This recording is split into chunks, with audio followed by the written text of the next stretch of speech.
இப்போ பல்ராம் விரும்பின மாதிரியே வந்து டிரைவிங் எல்லாம் கத்து முடிச்சுட்டாரு. அந்த தன்பாத் பிளேஸ்ல ஒரு 4 வீட்ல ரிச் பெர்சன்.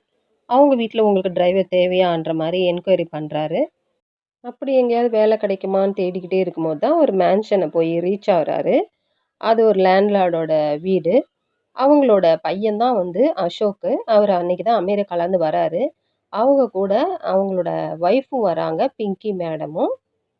இப்போ அந்த ஃபேமிலி வந்து பல்ராம் வந்து அசோக்குக்கு டிரைவரா ஃபிக்ஸ் பண்ணலான்னு டிசைட் பண்றாங்க. அந்த லேண்ட்லார்டோட ஃபேமிலிய ஸ்ட்ரோக் ஃபேமிலின்னு சொல்லுவாங்க. இப்போ அந்த ஃபேமிலில போயிட்டு இவன் டிரைவரா சேர்ந்துட்டான். அந்த வீட்டுக்கு சர்வன்ட்டாவும் இருக்கிறான். அந்த வீட்ல இன்னொரு ஒரு சர்வன்ட் இருக்கார். அந்த சர்வன்ட் பேரு வந்து ராம் பிரசாத். பல்ராம் அங்க உள்ள போன உடனேவே அந்த ஃபேமிலி பத்தி எல்லாத்தையுமே தெரிஞ்சுக்கிட்டான்.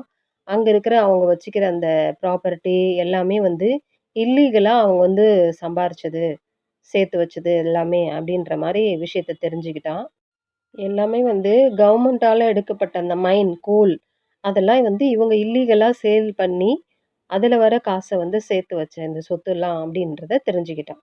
ரொம்ப ஒரு லக்ஸூரியஸான லைஃப் வாழ்ந்துட்டு இருக்காங்க. மினிஸ்டர்ஸ்க்குலாம் நெறையா பணம் லஞ்சமா குடுத்துட்டு, அவங்களோட வாய மூடி, கண்ண கட்டி வச்சிருக்கிறாங்க. எதுவும் கேட்காத மாதிரி, இந்த விஷயம்லாம் வந்து பல்ராமுக்கு வந்து தெரிய வருது. இது மட்டும் இல்லாம இன்கம் டாக்ஸ் எல்லாம் வந்து பே பண்ணாம தவிர்க்கிறாங்க.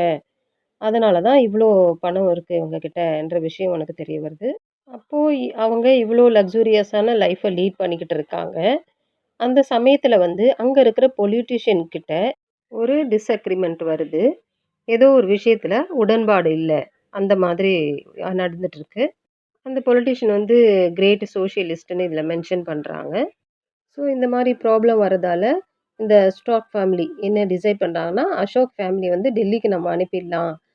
அப்படின்ட்டு டிசைட் பண்றாங்க. அப்பதான் வந்து அவங்க வந்து லஞ்சமா நெறைய பணம் வந்து பதுக்கி வச்சிருக்கிறாங்கல்ல பிரைப். அதெல்லாம் வந்து செட்டில் பண்ண முடியும். அப்படின்ற மாரி டிசைட் பண்றாங்க. இப்போ வந்து அசோக் ஃபேமிலி வந்து டெல்லிக்கு போறாங்க. அது அவங்களுக்கு ஒரு ஆள் தேவைப்படுது. அது டிரைவரா. அதனால பல்ராம கூட்டிட்டு போலான்னு சொல்லிட்டு டிசைட் பண்றாங்க. அதே மாதிரி டெல்லிக்கும் போறாங்க. அங்க போன அப்புறம் தான் பல்ராமுக்கு தெரியுது. அசோக்குக்கும், பிங்கி மேடம்க்கும் ஒரு ப்ராப்பரான ரிலேஷன்ஷிப் இல்ல. அப்படின்னு சொல்லிட்டு அவனுக்கு தெரிய வருது.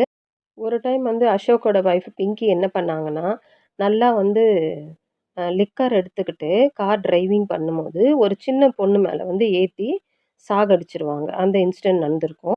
ஸோ ஹஸ்பண்டோடயும் வந்து மியூச்சுவல் அண்டர்ஸ்டாண்டிங் இல்ல. அதனால ஹஸ்பண்ட விட்டுட்டு அவங்க மட்டும் வந்து யுஎஸ் போற மாரியான சிச்சுவேஷன் வந்து நடக்கும். அசோக் இங்க டெல்லில தனியா இருக்கிறதால அவன் பாருக்கு போறது, ப்ராஸ்டியூட் கிட்ட போறது, கிளப்புக்கு போய் டைம் ஸ்பெண்ட் பண்றது, இந்த மாதிரி அவனுக்கு டைம் போயிட்டுருக்கும். அது மட்டும் இல்லாம ஒரு ஃபார்மர் லவர் இருப்பா. அவளோடையும் டைம் ஸ்பெண்ட் பண்ணிட்டு இருப்பான்.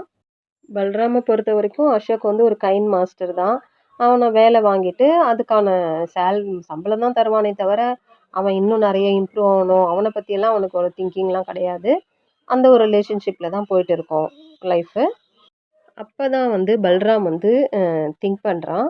"நம்ப ஏன் இந்த அசோக்க மர்டர் பண்ணிட்டு, அவனோட காசெல்லாம் எடுத்துட்டு போயிட்டு, வேற சிட்டிக்கு போய் செட்டில் ஆயிடலாம். நம்ம பொலிட்டீஷியன்லாம் நம்ம கைக்குள்ள வச்சுக்கலாம். அவங்க என்ன பண்ணாங்களோ, அதை நம்மளும் ஃபாலோ பண்ணி பெரிய ஆள் ஆகலான்ற" மாதிரி திங்கிங் வருது.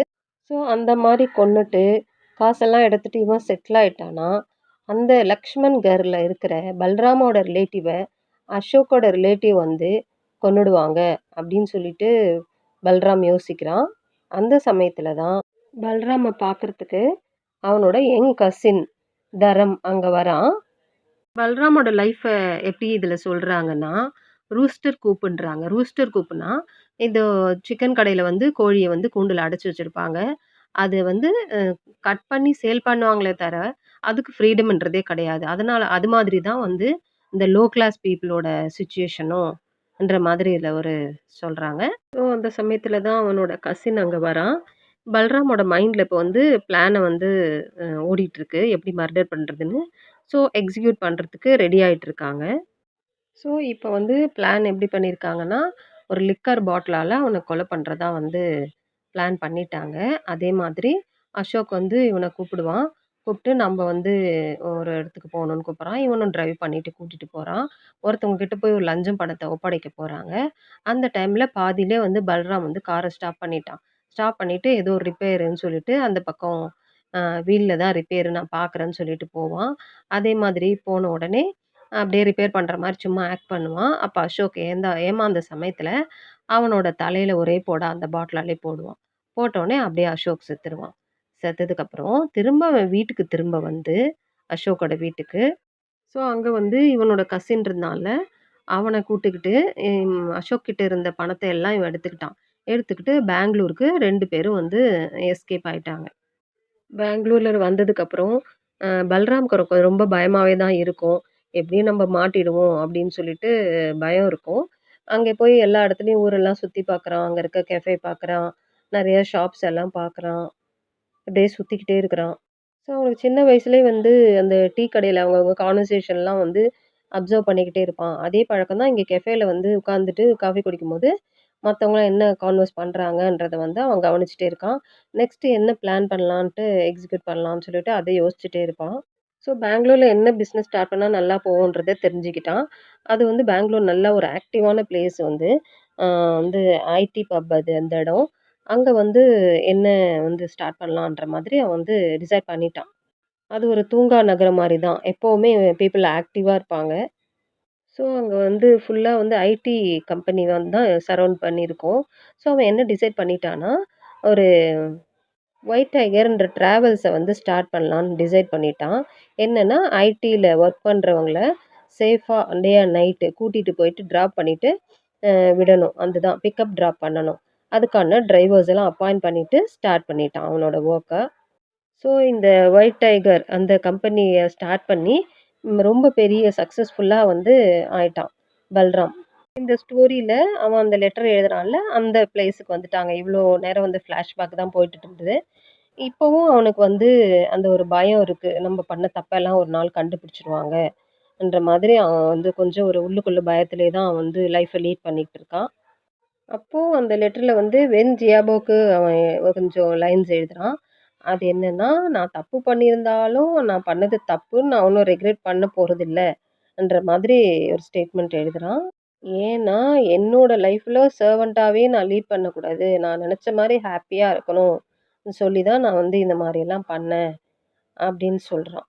ஸோ இந்த நாவல் வந்து வென் ஜியாபோவுக்கு கடைசியா அந்த ஸ்டேட்மெண்ட் எழுதுறதோட இந்த நாவல கம்ப்ளீட் பண்றாங்க. இந்த நாவல ஃபிலிமாவும் எடுத்திருக்கிறாங்க. 2018ல Netflixக்காக இத வந்து ஃபிலிமா எடுத்திருக்கிறாங்க. 2019ல பிரியங்கா சோப்ரா, ராஜ்குமார் இவங்கலாம் வந்து கேஸ்டிங்ஸா ஆக்ட் பண்ணி நடிச்சிருக்காங்க. 2021ல இது தியேட்டர்ஸ்ல, Netflixலலாம் வந்து அ மூவி ரிலீஸ் ஆயிருக்கு. அது மட்டும் இல்லாம, பெஸ்ட் அடாப்டட் ஸ்க்ரீன் பிளேக்காகவும் இந்த ஃபிலிம் வந்து நாமினேட் பண்ணப்பட்டிருக்கு. இது ஒரு எபிஸ்டோலரி நாவல்ன்னு கூட சொல்லலாம். ரீடர்ஸ்க்கு அரவிந்த் அடிகா அவர் எழுதின லெட்டர் மூலம் ஃபுல் ஸ்டோரி எக்ஸ்பிளைன் பண்ற மாதிரி இருக்கும். இதான் இந்த நாவலோட ஸ்பெஷல். இந்த மாதிரி இன்ட்ரஸ்டிங்கான நெக்ஸ்ட் வீடியோல சந்திக்கலாம். சப்ஸ்கிரைப் பண்ணாத சப்ஸ்கிரைப் பண்ணிக்கோங்க. தேங்க் யூ ஃபார் வாட்சிங்.